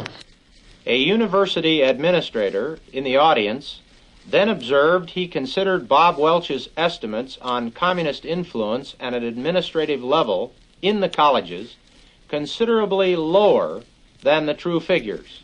He stated that many educators are communists or collectivists without the individual actually realizing it. Mr. Welch responded. What I'm talking about is conscious agents who would help to promote other conscious agents of this conspiracy and do it. I agree with you. They've been brainwashed terrifically. That's our problem. You mean a dedicated conscious agent? Now, never mind. Let's don't get into any quotations here. Another seminar guest expressed concern over encroachment by the federal government in education, then asked if this was not, in fact, promoting socialism in the public schools. Mr. Welch replied. Sure. I merely said that the largest agency through which, under the Constitution, the parents are allowed to delegate their authority is a state. But that is just the extreme permissible for the Constitution. Certainly it's preferable to use smaller agencies through which to do it. And if those agencies are more directly responsible to parents or committees of parents, and that responsibility is not transferred through governmental agencies, even of the county, it's far better. There's no question. I mean, I'll go all the way with you and agree that one of the first great communizing moves in the whole English-speaking world particularly was the beginning of the public schools. And there's no question about it. That's the first great start towards socialism, is public schools. And we had all private schools, and the smaller the better. There can be tremendous variation in them, as I keep on pointing out. Errors don't do too much damage. If there are 10,000 different kinds of errors all crisscrossing and modifying each other and canceling out, it's when you get bigger units and each big error becomes more crystallized and has more effect as the trouble comes. And so if you had all over the United States, in one place just 5 parents have hired one good teacher to teach all their children everything, and there's someplace else you've got 100 parents have got together and they've hired 10 teachers to teach different things, and you get every variation possible, we'd be tremendously better off and tremendously less danger. I thoroughly agree. A question was asked about the apparent no-win policy of the United States in Vietnam. Mr. Welch had this to say in reply. It's identically the same thing as the Korean thing all over again. The whole thing is planned to be a bigger Korea, a worse Korea, without question, as I put in the last bulletin, and we've been saying for months. And I don't know what we can do about it, Pat, except go on continuing to expose, create a broader understanding of the whole picture. Anything we can do about that people listen to, whatever they listen to most, I have a feeling we can get them to listen to the communist hands in the civil rights thing more than anything else now, even Vietnam, but maybe Vietnam can be used to help too. It's the same thing, a pattern over and over. Goodness knows some of our fellow anti-communists have hammered away enough at the fact that the one in charge of the political Security Council affairs, of course, is always in charge of military, has always been a communist. And that's been publicized enough and hammered away at enough, but you can't get enough American people to listen to it. Everything being done over there, Pat, as I try to point out, as you know, is both sides being handled by the same people. It's all just play acting of the worst order. If you think of our boys losing their lives in this kind of play acting, it's terrible. I've been told by people coming back, I believe them absolutely. I wouldn't try to prove it. It's too much, so many things that you just can't take time to.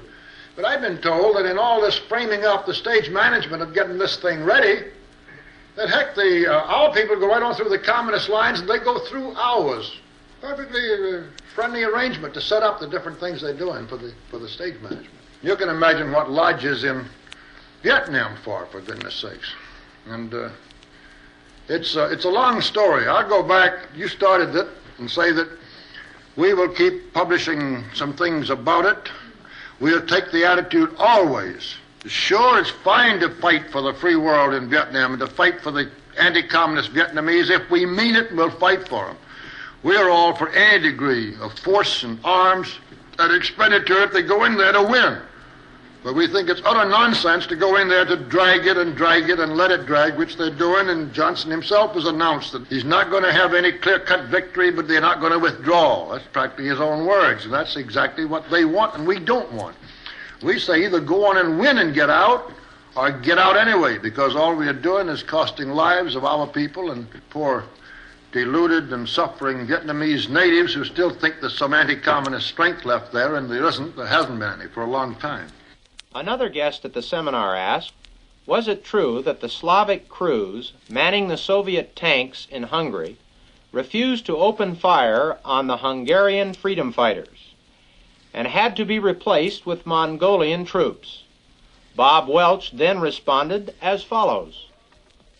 They were pulled out and replaced by Mongolians, and whether that surprised anybody or not, I don't know, because you know, even during World War II at Stalingrad, with all the ballyhoo you heard about the brave, patriotic Russians defending Stalingrad, the heck they did. They had to have one man in every platoon with a gun to shoot them in the back if they didn't face forward.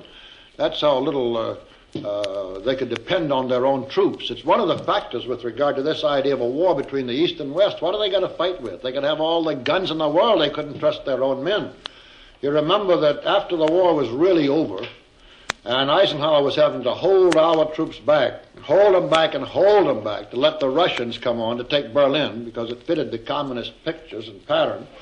And the communists are coming on towards Berlin. The war's over, and they got all this looting and raping and everything that the communist soldiers always engaged in ahead of them. Even under those conditions, when they learned that Vlasov was in the field in German uniform, 250,000 Russian soldiers deserted on the way to Berlin. This is just how little they can count on their own people for anything. So there's no doubt they could not trust even the Russian communist soldiers in those tanks, and they were manned by Mongolian crews when they came into Budapest. One of the seminar visitors related that he had been told that the Hungarian underground movement actually possessed the will to win and the strength to resist the Soviet takeover. It was reported that the freedom fighters could have achieved this had they received the aid promised them. The question was then asked, did the United States actually promise them aid? To this, Mr. Welch replied, I thought at the time, and for a few years later, that there had been, exactly as you said, more strength than the communists had expected or counted on, because there was a lot of real steam there.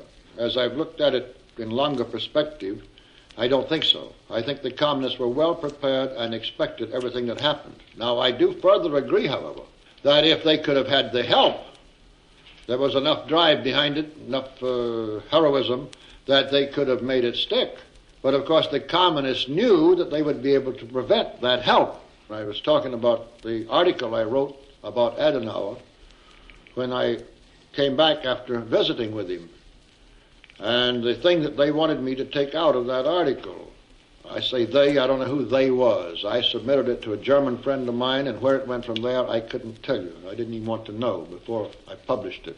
The point is this, as I'm sure you know, and maybe some of the others do not, that when the Hungarian revolt had got underway, and the freedom fighters, so-called, had seized Budapest, mostly the 17 and 18-year-olds, really, and were able to hold it, and they appealed for help with every expectation of getting it, because they had been led to revolt, of course, by our radio.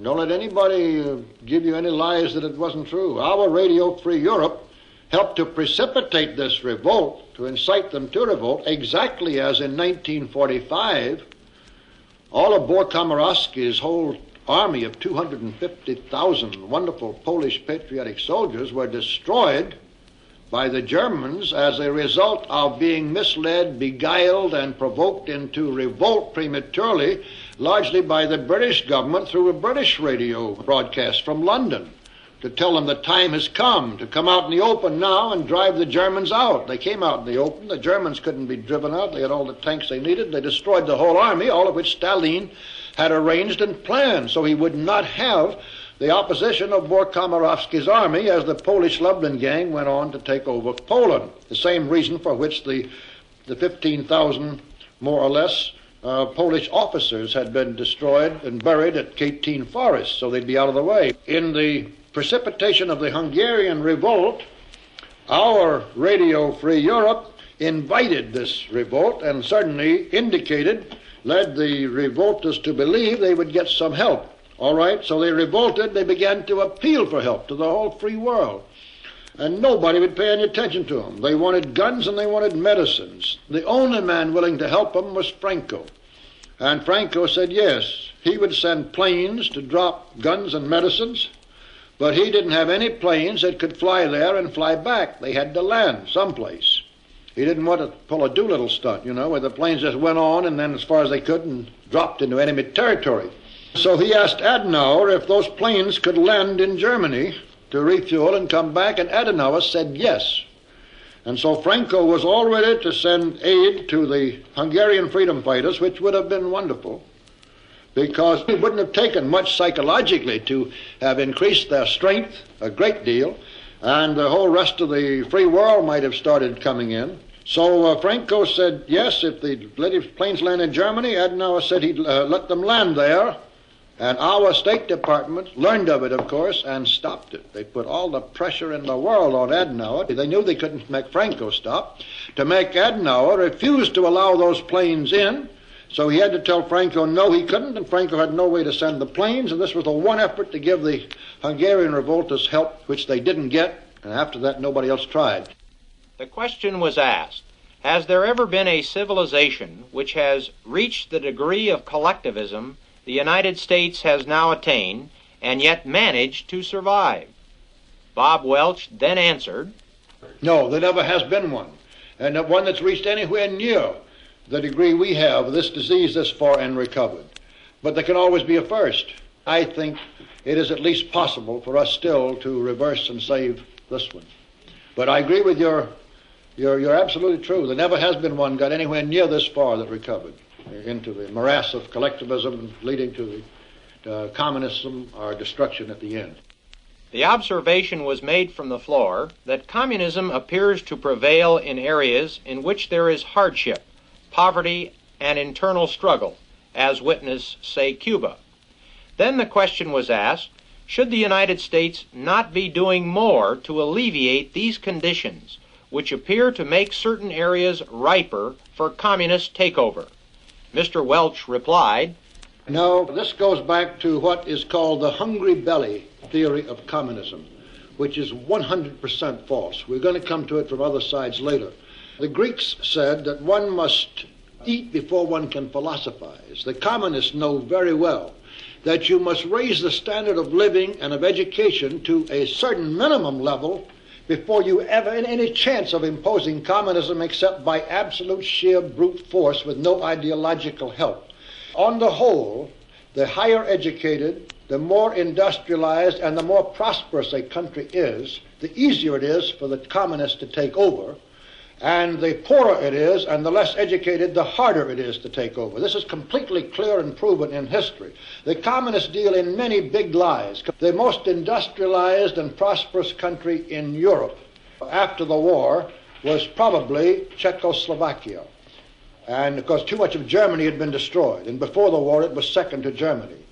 It took the communists 25 years with incredible sheer brute force to take over China because it was so poor and so uneducated. They could not use ideological help. The communists took over Czechoslovakia almost by telephone with no trouble whatsoever. The easiest country the communists have ever taken over was Czechoslovakia because it was the most highly industrialized, best educated country they've ever taken over. The same pattern is true right down the line. When we reopened our consulate at Brazzaville in around 1958, we made the remark, it's in the magazine, 58 or 9, Brazzaville on the Congo River, right there, just across the river there from the Congo, that this couldn't possibly have but one meaning. And this was that the drive was beginning to take over Africa for the communists, which would include, of course, help by our government, and Kwame Nkrumah's drive from Ghana down. But we also said, and it was true, that there had to be considerable raising of the standard of literacy under sort of a crash program and of living to make it easier for the communists. We had to pour a tremendous amount of foreign aid into Africa, and there had to be money poured from other sources to raise their standard just a little bit to keep it from being impossible for the communists to take over. But the hungry belly theory of communism is one that they have created and expounded and pushed out through liberals and got people to believe, one of the great exact reversals of the truth by which they make their progress and are taken over the world by deception. And there's all kinds of people, most of them sincere, driving to have us go into all these countries and raise the standard of living and do this thing so to keep them from going communist. And our government has used all this. We must give foreign aid here and foreign aid there. Otherwise, they're going to go communist. That's all completely communist designed propaganda. Mr. Welch was then asked about a widely circulated report prepared by North American Aviation and paid for by the United States Air Force. The report suggested complete disarmament in the United States by 1976. The specific question was, have you seen this report and had time to study it? If so, what is your evaluation of it? This was Bob Welch's answer. I could have given you a copy a month ago. It's not quite as new as you think. It was played up by Billy Hargis at least a month ago in a full issue of his paper, played up by Sam Blumenfeld in a full issue of his about a month ago. It's created considerable furor, and in my opinion, the furor completely unjustified. I think as you study it, you'll find there's nothing particularly new and nothing too maddening except the fact that our tax money was used to pay for it. It's $80,000 or something for nothing in the world. What is some rambling thoughts or possibilities or a mental exercise by somebody at North American in connection with a contract, and it should have been filed and forgotten, and instead it got out and was made sensational. If you study it, you'll find that in predicting what's going to happen if and so forth, he's basing the future on the Chinese rulers committing suicide in 65, and on the Che Guevara government, as he calls it, being overthrown in 66. He doesn't tell you what happened to Castro. He calls it the Che Guevara government. There's nothing in there that you don't know, or most of us here don't know, is happening. The complete planned betrayal of our nation. We know all of that. There's nothing in it that we don't know, and there's certainly nothing that documents it or proves it any more than we already have. This was some guy fumbling around with putting together a bunch of thoughts and what happens if this happens and what do we do if that, and it got blown up into sensationalism, in my opinion, far beyond its importance. You have to watch all the time that we don't get dragged into too much excitement over something and then make it look ridiculous, because there's nothing in the world they want worse. Now, this water moccasin thing, you remember water moccasin? Down in, some of our good conservative friends went wild over it. We were afraid of it. We didn't touch it. And turned out it was, one or two things about it shouldn't have been done, but it wasn't anything at all that serious. Then we had this question of Chinese communist troops in Lower California, California Barker. People getting all excited about it. There was no proof, nothing to go on. And so we got out of that. The only thing that happened was that Dr. Rebelo Oliver mentioned in one article in American Opinion that there was a rumor about such troops. Well, that's all right. There was a rumor, that's true. Of course, nothing ever came of it whatsoever. Sometimes we think that some of these things are deliberately set to trap us. I received through the mail not long ago, about a year ago, from Seattle, anonymous, no return address, big envelope, and you open it, and inside were two glossy 8x10 pictures showing Chinese communist troops in uniform, recognizable as Chinese communist troops in uniform, landing on the docks of Havana. And you knew enough about Havana, you could recognize it. I guess we were supposed to get all excited and start getting wires out to our members to grab your guns or something. The Chinese communist troops are already in Havana and on the way here. I don't know, but there's all kinds of things that come in. And in my opinion, as you study that and get a chance to read it, I think you'll find it's not too much more important than some of those things are. Although some of our fellow conservatives have blown it up quite a bit.